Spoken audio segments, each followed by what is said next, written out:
Good afternoon. Welcome and good afternoon. Well, the discourse in Nigeria these last few weeks has been predominated by the Muslim tickets. And I majorly like to base my introduction on that. My brief remark I've titled Our Case Against the Muslim Tickets. By our case, the Northern Christians. That's that.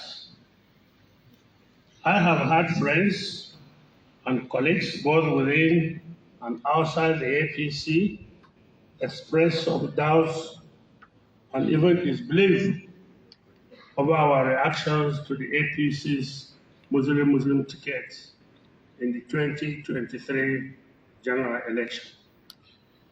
You're on live to GTV Our opposition Africa, live from Abuja, has a traditional basis. Today, there were times in the past Christian leaders when Christians produced the deputy governors have a little in Kebbi, today, in Niger, and in Kaduna states. Now it is wholly Muslim tickets. It is worth noting that all these are happening in APC-controlled states. And they are threatening to do likewise in Gombe, Kogi, and Adamawa states. It is also now a recurring practice in the north, whereby any Christian traditional ruler that dies is replaced with a Muslim priest, even though the prince might come from the ruling family. The recent case in Gombe is fresh in our minds, where the Christian prince got 4 votes, 2 Muslim princes got 2 votes each. But the governor, in his wisdom, decided to appoint the man who got only 2 votes and forgot about the guy who got 4 votes. The only reason we can adduce for this is because he is a Christian.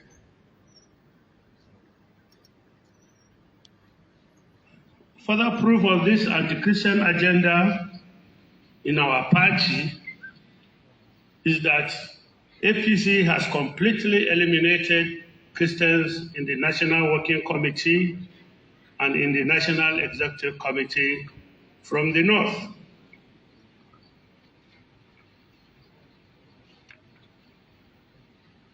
Now, all our protestations as a party have been completely ignored by the party leadership. But we are members of the APC, and we have the right to continue to express our indignation at these happenings. I will not give up until we secure justice that is due us.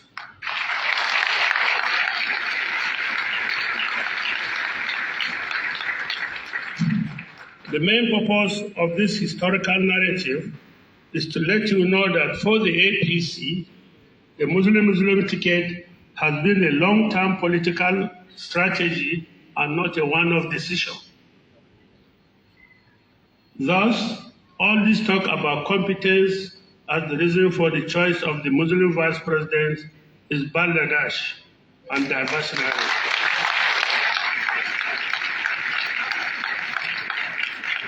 This is a calculated anti-Christian exclusion agenda that is being implemented. One might ask, why is the APC itself mute about our rejection of this Muslim ticket? They are quiet. And why has none of the other perpetrators of this crisis reached out to Christians for a dialogue? Why are they instead hiring fake bishops and fake church groups to further embarrass the church? Why are they embarking on a vicious media war against Khan and the church instead of seeking reconciliation? Truly, things are not adding up. Obviously, there's a hidden agenda that is now coming to the public fore. So why are Christians, and Northern Christians in particular, against this Muslim ticket? Why are we opposing it? I will try to enumerate just a few more reasons in addition to the ones I've already enumerated above.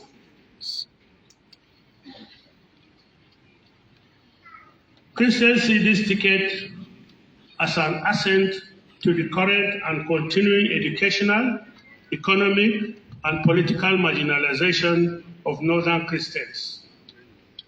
By way of illustration, I want to give the following employment data in tertiary institutions based in the North.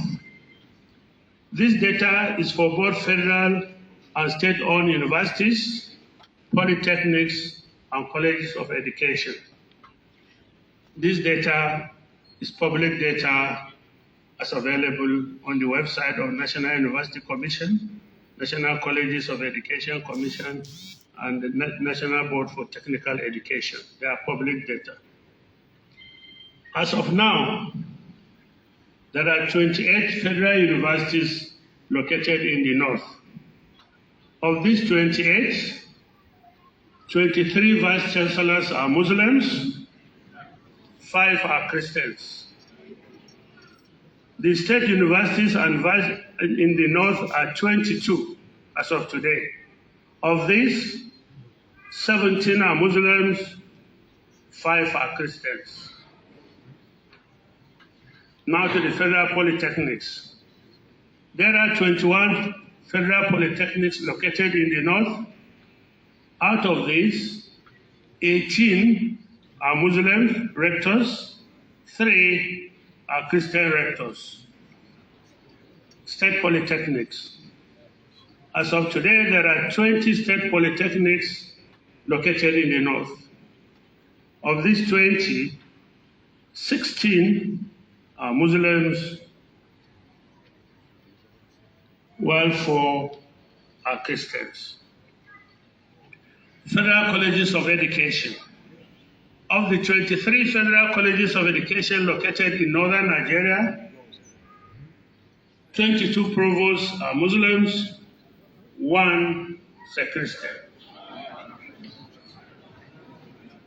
Of the state colleges of education located in northern Nigeria, there are 31 in total, out of which 24 are Muslims and 7 are Christian provosts.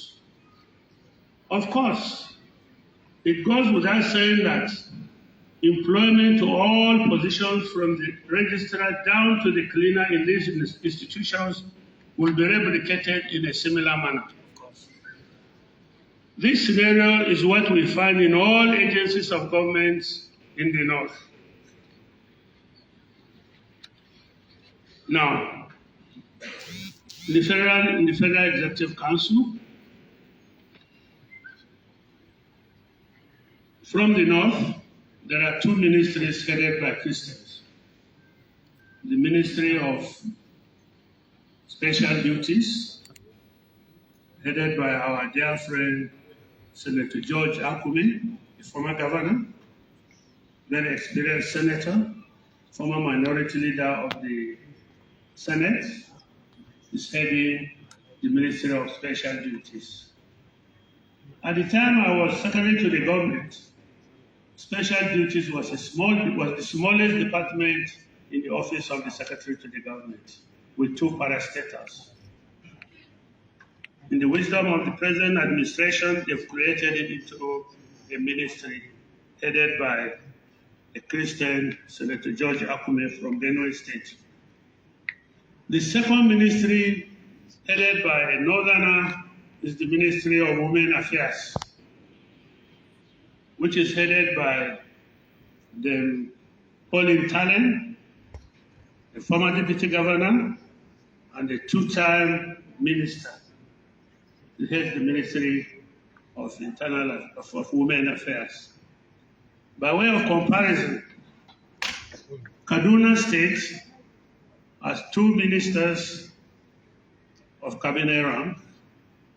Kaduna State has the Minister of Finance. Kaduna State has I can't remember the other minister, I think Agriculture. Two very mighty ministries. All of them, of course, Muslims. I recall there was a time when if the governor in Kaduna State is a Muslim, the minister would be a Christian. Now it is not so. Now, therefore, we view this Muslim ticket as an extension hitherto fragile coexistence of the Nigerian society. It would disrupt peace and hamper both social and economic development of the country.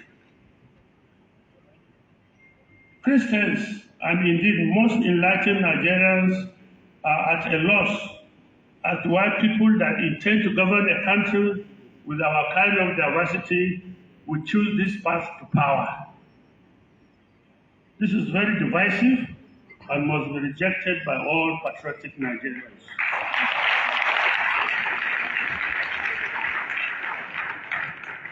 Also, implied in this ticket is the insinuation that northern Muslims are not willing to vote for a ticket that has a Christian on it and on which they are not represented.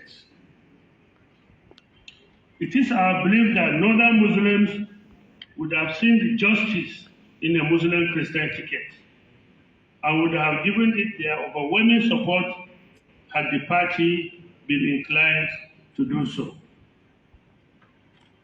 Sadly, the party chose to go the divisive line.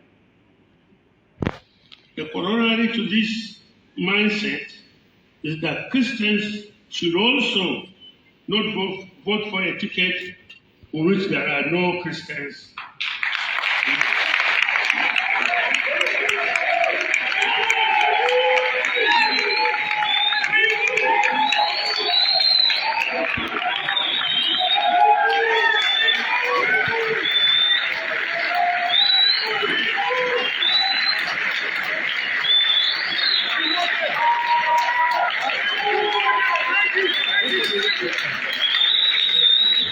Now,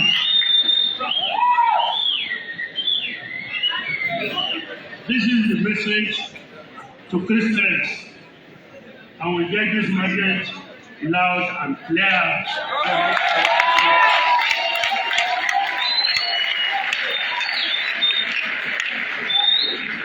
This is truly a wake-up call for all Nigerian Christians. We didn't start this religious politics. APC and its candidates did. So all of us should take note and act as appropriate.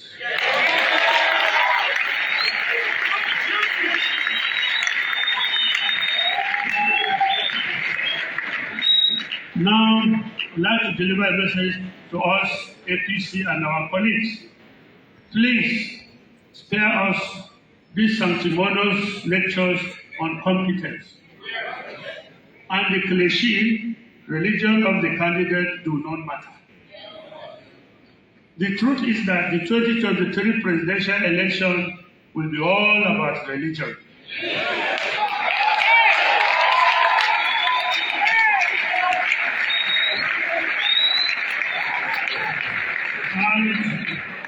And sadly, APC started it. Religion does matter in this context, so APC should be ready for the consequences of that.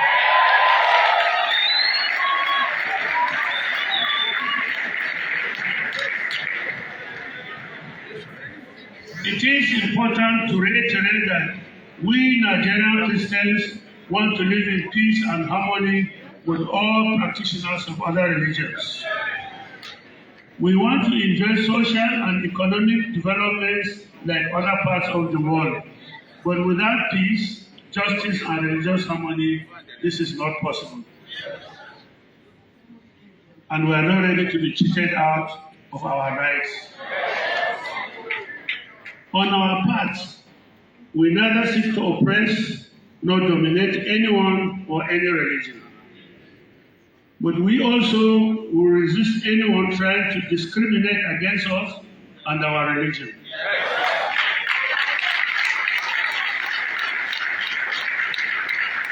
Once again, we were not the ones that started these fights. The APC started it and must be ready to carry the cross it has created.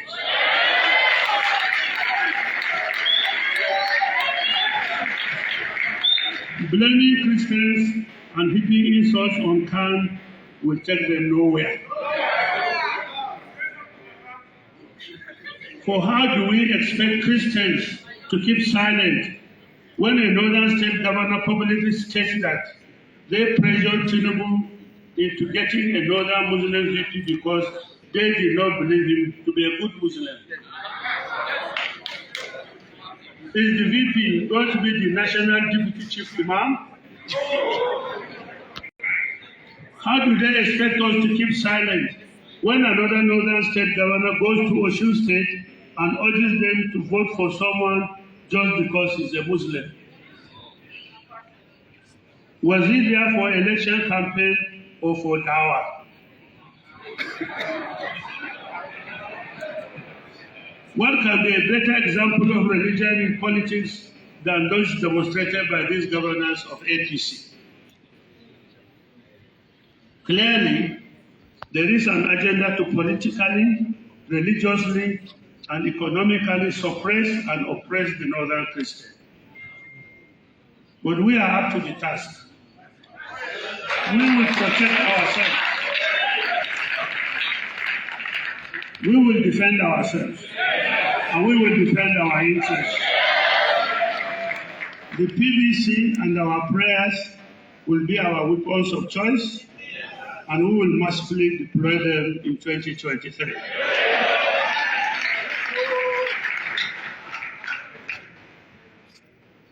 But while we are ready to do this battle in politics of exclusion and oppression, we are open to discussions with anyone who wants to engage with the Christian community, provided it is in good faith.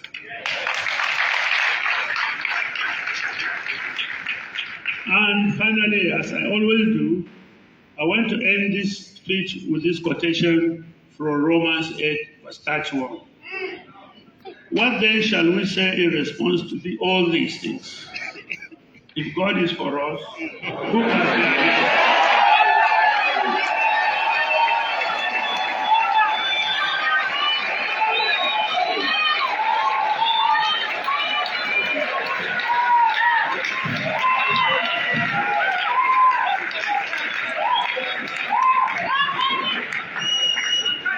Ladies and gentlemen, may God bless and reward all our collective efforts at seeking to live in peace with one another in Nigeria, our blessed country.